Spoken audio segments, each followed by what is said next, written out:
We're here in Ladysmith at Brown Drive Park. We are right in the heart of Ladysmith, and I'm here with... Conservation Officer Stuart Bates. And... Resident Ladysmith Dave Judson. And we're here today to talk to you about safety out and about. We've had a recent encounter here in Ladysmith with a cougar. It happened on Malone Road in Ladysmith in the townhomes section, and it was around 5 o'clock in the afternoon when the homeowner looked out her window. She grabbed her phone and took pictures of the cougar as he rolled in her backyard, seemingly at ease with the surroundings. Concern for the children playing on the streets prompted a call to the conservation officer. Conservation Officer Bates attended the scene.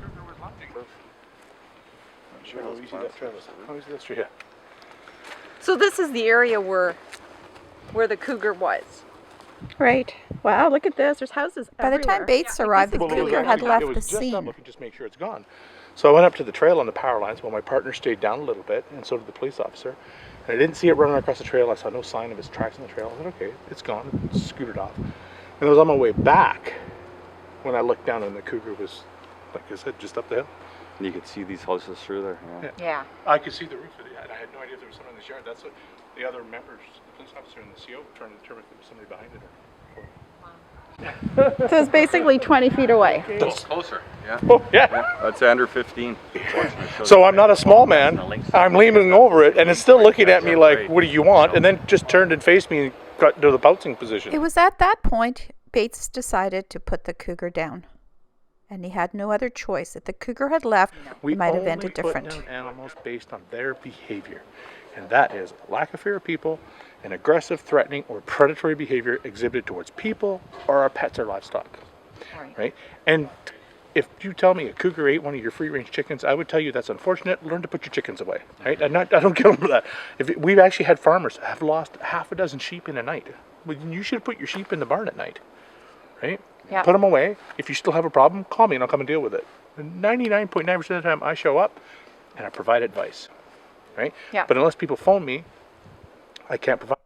Vancouver Island has one of the largest concentration of cougars in the world. If you would like to give us a short synopsis of what we should do, really simply, for people to kind of be a little bit safer when we're out in beautiful areas like this.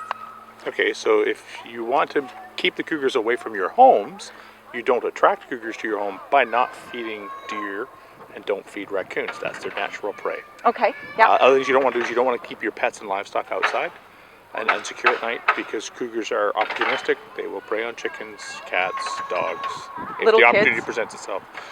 Attacks on humans do happen. But it's really rare. On Vancouver Island, they happen more than anywhere else, and it's still less than one a year. Yeah. So it's extremely rare. We don't meet what we call their prey profile. We're not four-legged and furry.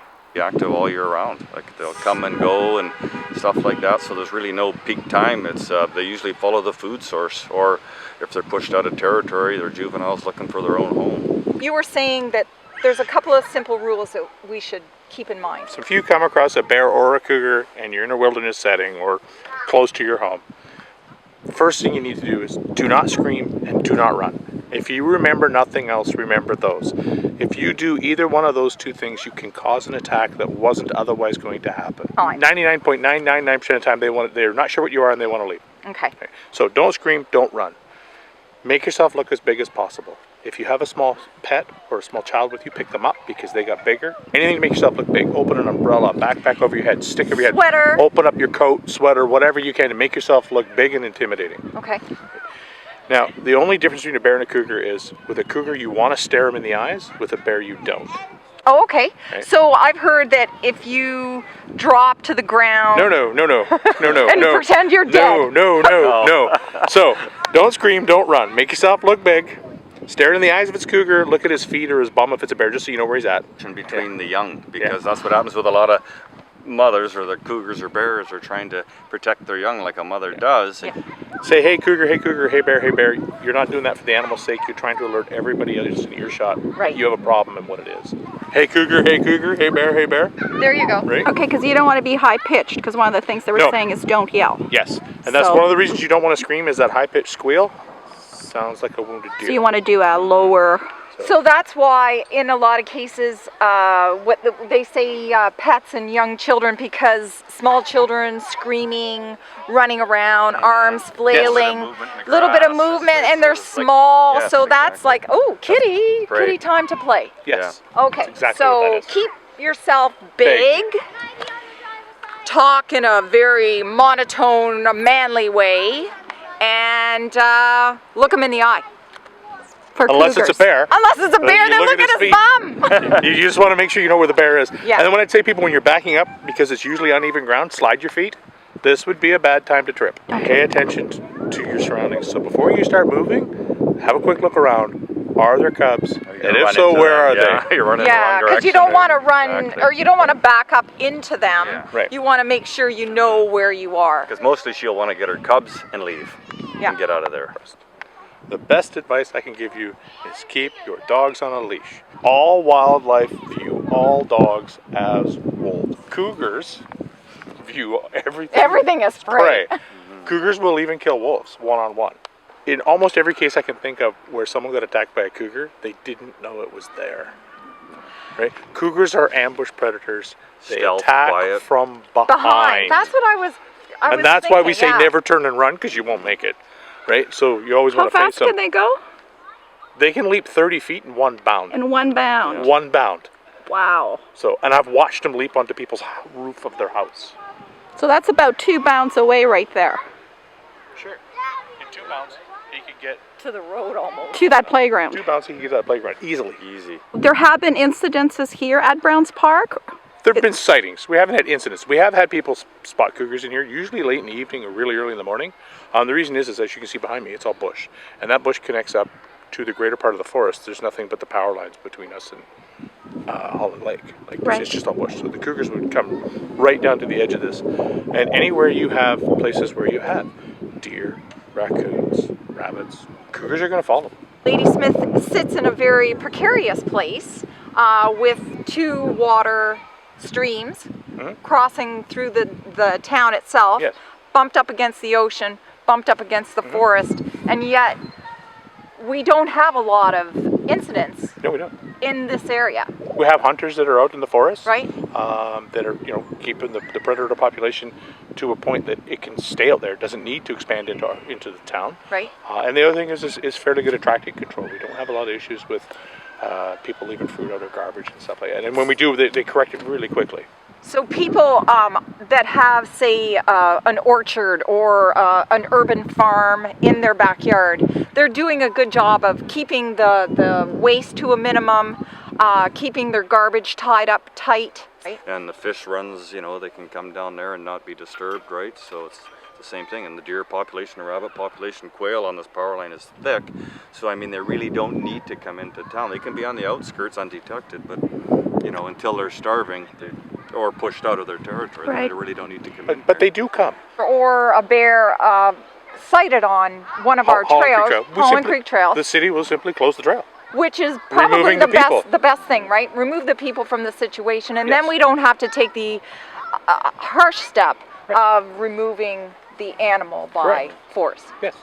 Don't be fearful. Be vigilant. Yeah. Be aware of the fact that they're out there, and you'll probably be fine. Cougar attacks happen on Vancouver Island more than anywhere else in the world. And that's simply because we have a lot of cougars. Yeah. If someone is in an urban situation and there's a bear or a cougar in their backyard, who should they call first? You guys Us. or the police? Always call us. Call you. Right? If it's an emergency, like, oh my God, in this case, the one in Ladysmith, they did call the police. Yeah. Okay, the police are talking to me in my ear. Right? Right. Like, I'm going to know about it really quickly. If Yeah. they need us, they'll find it. But you can call us if it's just a sighting. You can call the police if you want. Right. It's just, unless it's urgent, like, So call conservation first. let me decide if I need to come. Right. Right? Because there are lots of times we get the I guess, the bad name or whatever, that all we do is kill things, right? Yeah. If it doesn't need to be destroyed, I probably won't come. No. Don't travel alone. Okay. Again, that goes for 2-legged predators, not just 4-legged ones, right? Right. That's your biggest deterrent right there. So, being together, make noise. right? Because you never want to surprise an animal. Right. Now that works great for bears and deer. It means you're going to see less deer, right? Because you're making noise. And it can be simply having a conversation, which is why the earbuds are bad, because you're not talking to the person beside you. No. Right? So make some noise. Human noises. Right. Right? Whistling's not always good. Right? 'Cause that it sounds sounds like like a birds. bird's. Right? So talking, having a conversation.